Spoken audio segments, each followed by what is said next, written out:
The film we're going to talk about this week is one that I'd never, ever heard of.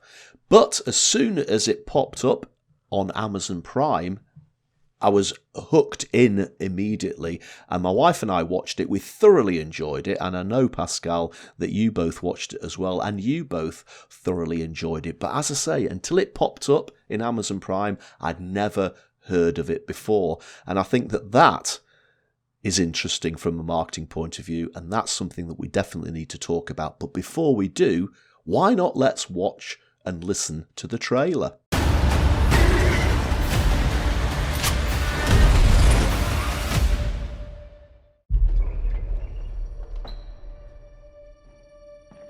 Boy, they say kids never come by unless they need something. Dad, I need your help. I'll get my coat. 30 years in the future. We are fighting a war. Our enemy is not human, and we are losing. We need you to fight. I will be back. And I love you, Chickpea. 7 days from now, when you're sent into that war, you won't be fighting for your country. You'll be fighting for the world. Is it all right? Yeah, going to war. Stop talking. Listen. Sorry, I mean, when I'm nervous, I talk. I'm like a 97 on the nervous scale. That should be fun.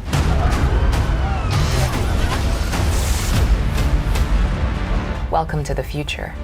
You and your unit are now in 2051. They're everywhere. We are food, and they are hungry. Our enemy is smarter, faster, and stronger than you can possibly imagine. Do you want to see something really dangerous? I feel like literally that's all I've been doing since I got here, but okay.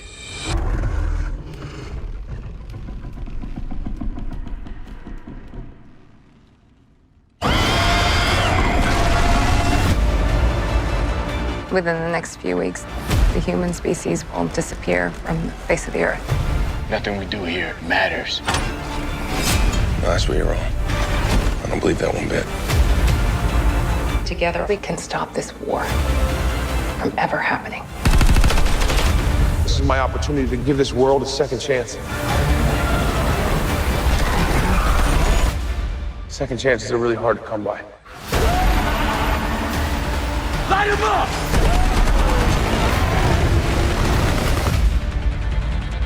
I'm not gonna hide.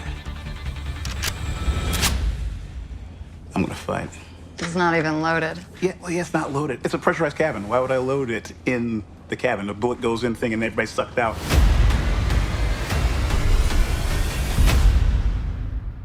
So, Pascal, the Tomorrow War. What did you think of this one? Well, like you said, it felt like this incredible gift that came out of nowhere, released on the 2nd of July around the world to all Amazon Prime Video subscribers. And, oh my goodness, like you, I saw this visual, I saw this little message that this was exclusive to Amazon Prime. I put the trailer on, and I'll be honest with you, I watched only half of it because I thought, oh, this is going to be so good. I want no spoilers.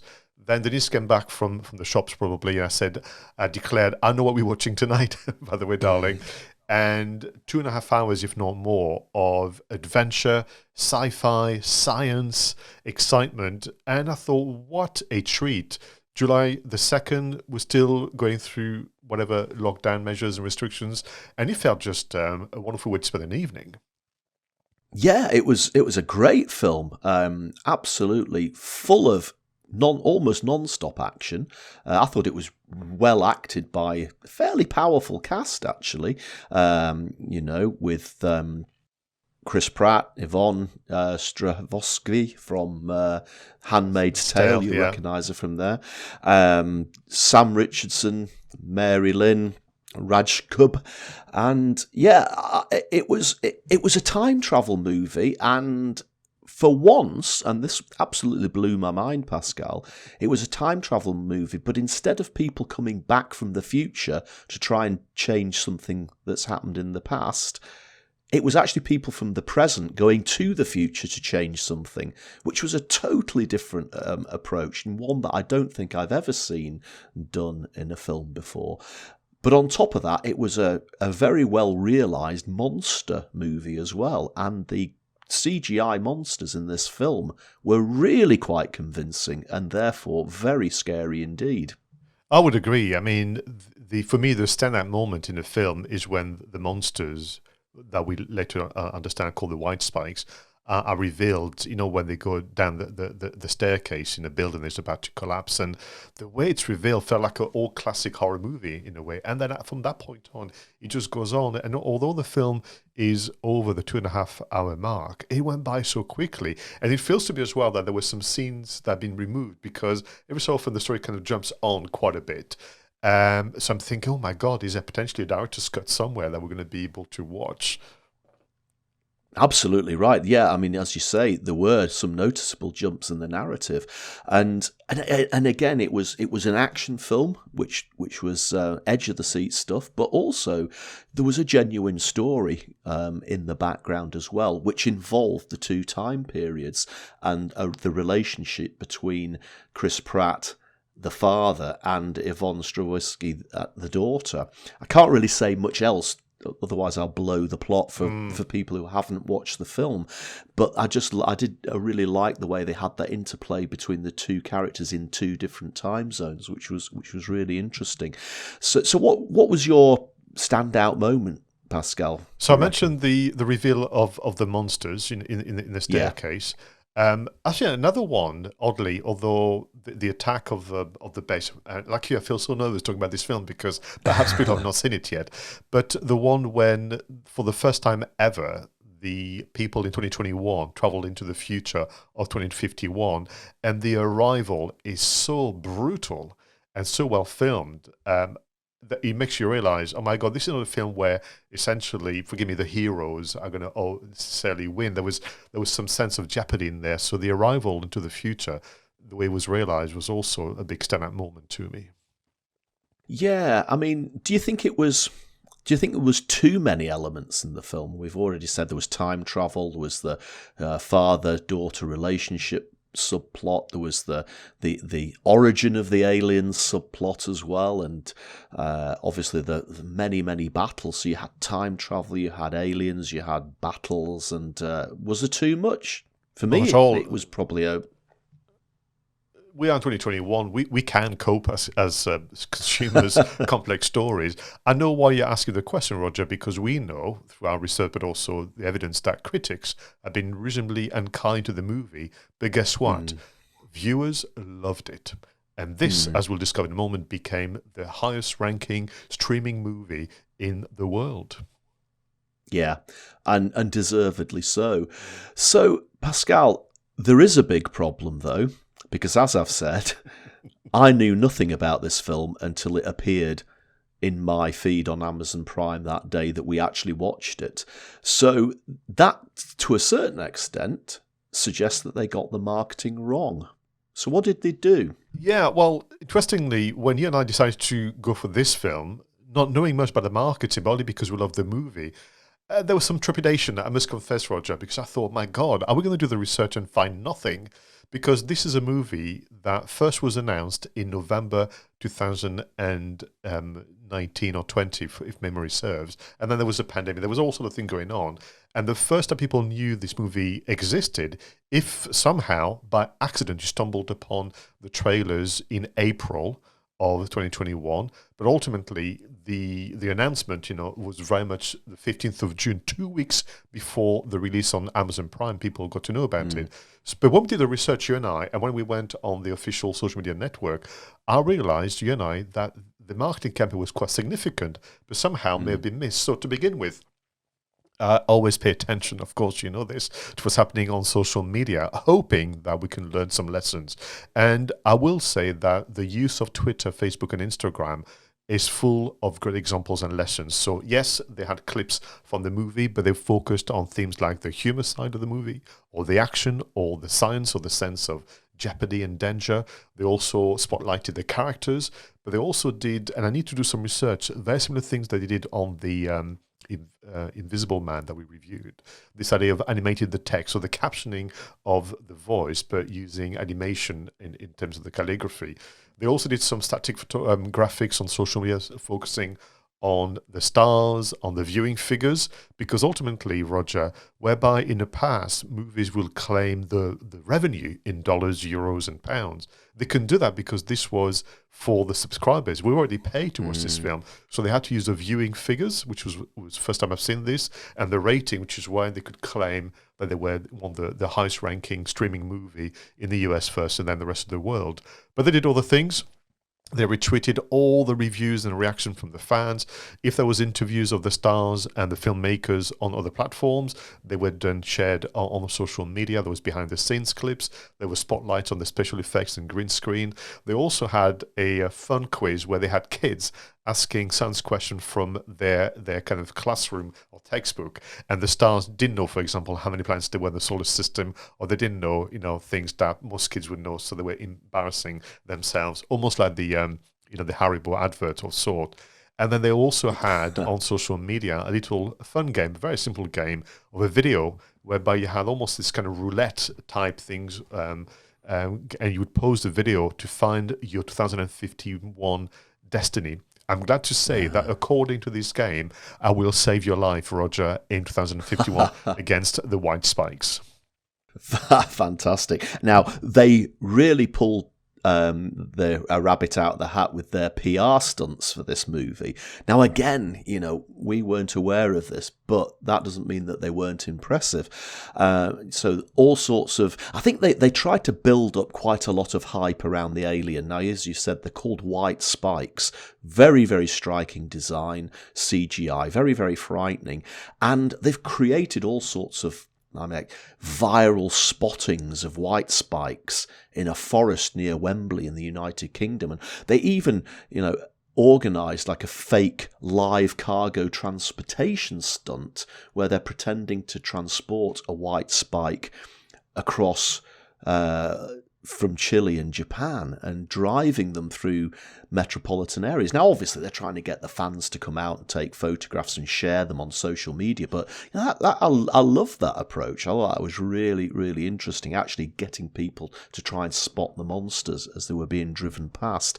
And I guess that whole sort of community that built up around those events turned into watch parties, in addition to the virtual screenings and things like that. And I believe that Chris Pratt actually organised a challenge on TikTok, getting 8 top creators to make a video inspired by the Tomorrow War. And again, that just added more to the PR and media excitement.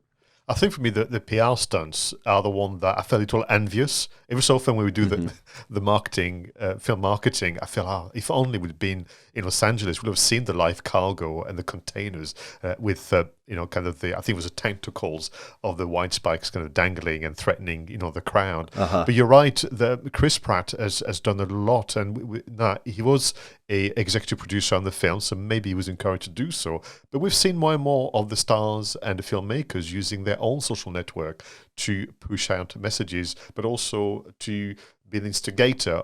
You mentioned the TikTok challenge. He was also present when they did some advanced screening parties for the armed forces, and he was there via Zoom to welcome people. They organised countless virtual screenings for magazines, because ultimately what would have happened in the past, Roger, and I mean before the pandemic, people would have been invited to screenings at cinemas.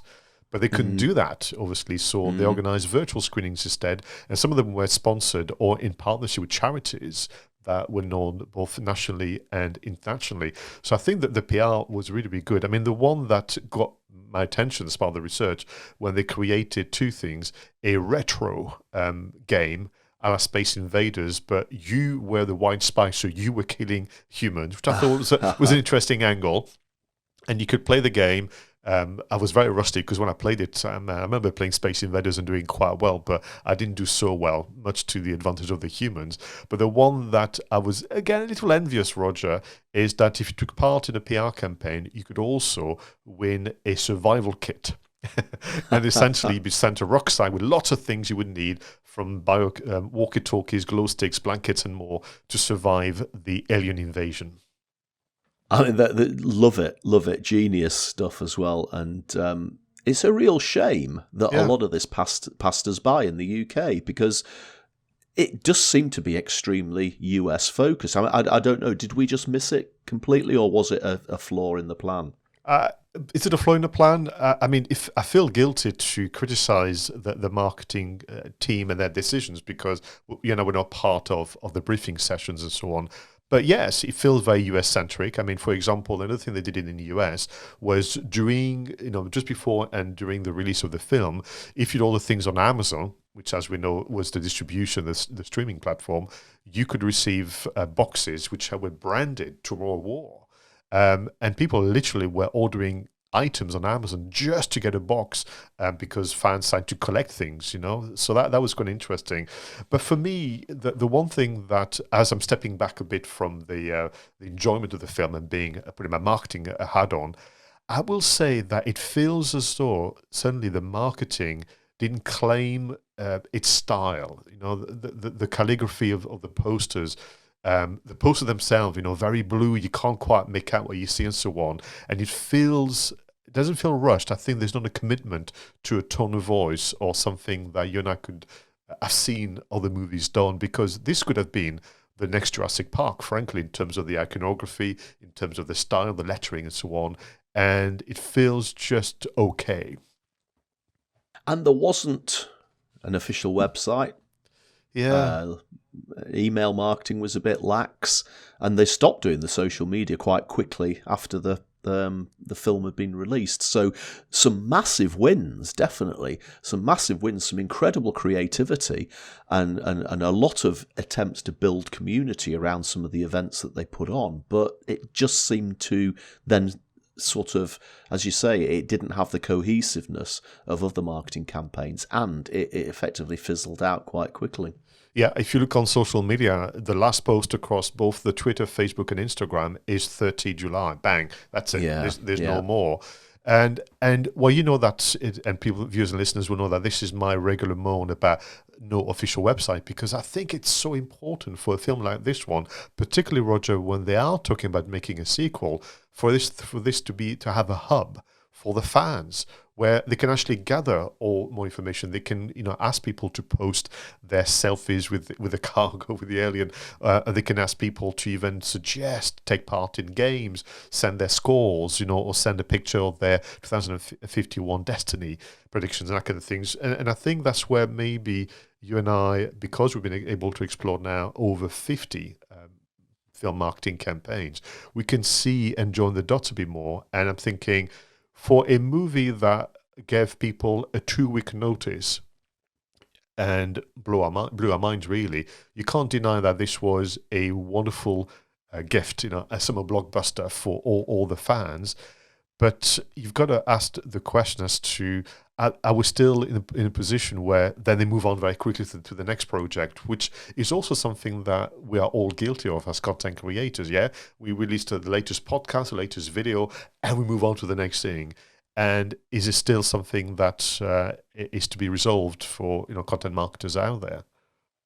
I think you're absolutely right. Maybe, this was, because of the pandemic as well, this was a film that was being entirely launched on a streaming platform, and maybe they just felt that was the approach they had to take, dive in, do a lot of stuff, and then disappear. And maybe they'll have learned the lessons that actually maybe we should have stuck around a little bit longer and continued with the impetus, continued with the momentum that we'd built up, and carry on. So like we're all learning all the time, aren't we, Pascal? I say that all the time. I never say I'm an expert because I'm always learning day to day. Hopefully they've learnt some lessons from this marketing campaign so that when Tomorrow War 2, or whatever it might be called, comes along, that maybe they won't repeat some of those mistakes again. Indeed, and we call them mistakes, Roger, only because we don't have the information, we don't have the brief, yes, and the project plan. But for me, they're probably missed opportunities as well as being mistakes. So, people from Paramount Pictures, if you're listening to this podcast, just get in touch. We've got lots of ideas for you to make sure that your next campaign works. But can I just finish on really applauding the PR campaign? The PR stunts are amazing. They give us lots of ideas as brands, both business brands and personal brands. And I still feel that what a treat that was to watch this film over the summer. It was great. It was great. Definitely one to rewatch as well, probably in the not too distant future. Well, Pascal, we had a month off. We're back. That was episode 51. Two Geeks and a Marketing podcast is as strong as ever. Really enjoyed talking through all of our different sections, content spotlights, film marketing, etc., etc. So thank you once again for being such a fantastic co-host, and thank you to everybody who watched and listened to Two Geeks and a Marketing podcast. We really do appreciate you taking the time to watch and to listen. Don't forget to subscribe, leave us comments either on the YouTube channel or on Twitter or wherever you want to get in touch with us, and tell us which films you'd like us to review in the future. So until next time, go out there and make sure that your marketing is done right. I was Roger Edwards and he was Pascal Fintoni.